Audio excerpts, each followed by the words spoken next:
E kinde galamoro moyiedhi mar duond bura mar Jubilee, jatend piny machon Uhuru Kenyatta ne oduogo e paw siasa kendo dunyo jatend piny William Ruto e wi chungo dongruok mane ochako gi sirikal mar Jubilee. Kaka jafombo marwa mar siasa Chris Owino leronwa, jatend migawo machon mar arita Dr. Fred Matiang'i bende ne oyuoro e romono. Dibed ni Matiang'i chano mar laro piny Kenya kod Jubilee, to bende Uhuru nyalo miye mbi maduong' e ng'wech mar laro tend piny. E galamoro mar Jubilee, Uhuru ne wuok tumuso kod jatend piny William Ruto kuom chuno jopiny kod chenro maonge korgi ka kuma mar thieth mar SHA kaachiel gi tiyo kod obila e hinyo rowere mag Gen Z. Mana ka ngero mar ichayo gweno to isaye ogwang', Uhuru ne onyiso jo Kenya ni gibiro ywago ang'e kuom nere mwinjo sie mane omiyogi e wi William Ruto motelo ni yiero maduong' mokalo. I endeavored to pass this message. Unfortunately, it fell on deaf ears. Galamoro makamano bende ne oyuorie kod jatend migawo machon mar arita Dr. Fred Matiang'i. Biro mar Matiang'i ne oweji mathoth gi penjo kaluwore ni oselando dwaro mare malaro tend piny e yiero maduong' mabiro kata doko ni pok oyango duond bura mare. Matiang'i temo lombore ne Uhuru. Kejogeno Uhuru kata ka nigi Jubilee go, Uhuru ok nyal chung'. Koro Uhuru bro manyo ng'ama nyalo dhiro mondo ochung' gi chama ne kod nikech koni ng'ama be chal madwaro duoge weche mag siasa ni en ok onyal chung', obro dwaro ng'ato mondo kowe. To lakini kani rango bura maber, gima untie manotimre ma ji mang'eny pok onene. Uhuru no koluongo na nying Matiang'i. No koluongo na Matiang'i mondo wuo. No kwach kata nyinge e bura Matiang'i. Manyiso ni kata kono no wach moro ni mondo mi Matiang'i ni en gima poko winjruok obete. Bing ni Matiang'i poko wacho party mare. To wang'eyo ni nene Jubilee government. Wang'eyo ni gin jok manoting'o vision gi ambition gi tich Uhuru matek kabisa kendo notiyo matek.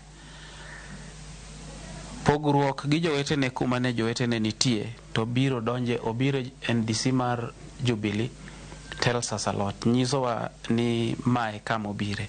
Duond bura mar Jubilee bende ne otimo lokruok e chike margi mar miyo ng'at moko gai margi thuolo malaro tend piny kod otiko mar duond burano kaluwore ni Uhuru Kenyatta ok nyal laro tend piny kendo. Jonon weche mag siasa kata kamano okawo chung' mopogore e mbi ma Uhuru Kenyatta nyalo miyo Matiang'i golo William Ruto e loch. Odhi kelo pek matin nikech Matiang'i jodalagi o support kendo Uhuru be jodalagi nyalo support kata obed mana ni gipogore.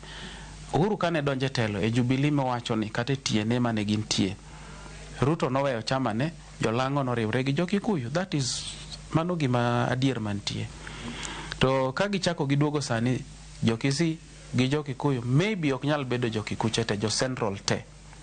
Nikech pogruok osebedo e Central kanyo be. An kaka neno yiero mabiro, ji ok bi gone ng'ato kura.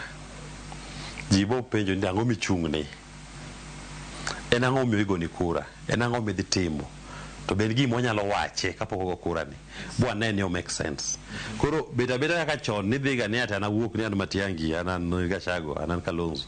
To ni bogoni kura no ok apar ka botimre. Koro Matiang'i kata bed ni en Jubilee candidate, an gi pacha pod ok ane kodhi yudo teku mar kawo piny.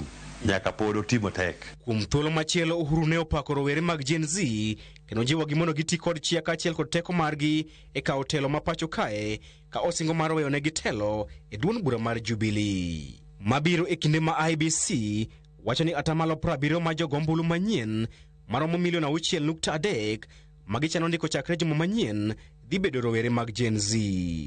Dibed ni Uhuru temo sero rowere mag Gen Z mondo osir lwedo Dr. Fred Matiang'i. E address neno ok wang'e o address Gen Z mane.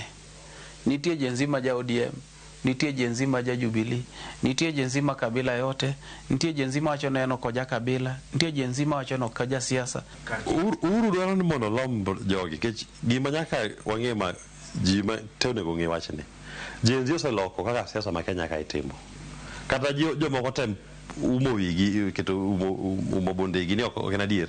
Adieri makende en Gen Z oloko template mar siasa ma Kenya ka. To ma endi dhi bete kura mokwongo midhigo. Tok Gen Z riwore ba wuok oko. Koro kila ng'ata madwaro bedo relevant politically nyaka many yore mar lombre gi jogi. Duogo mar Uhuru bende nyalo loko kudho mar yembe siasa gwenge mag Masawa kendo miyo wich bar maduong' ogai mar DCP Rigathi Gachagua. Chris Owino, Ramogi TV, Nairobi. Nyakwara Muge Jwangi, report mar Chris Owino ema dwano adhigo de yueyo mokwongo e weche manyien mag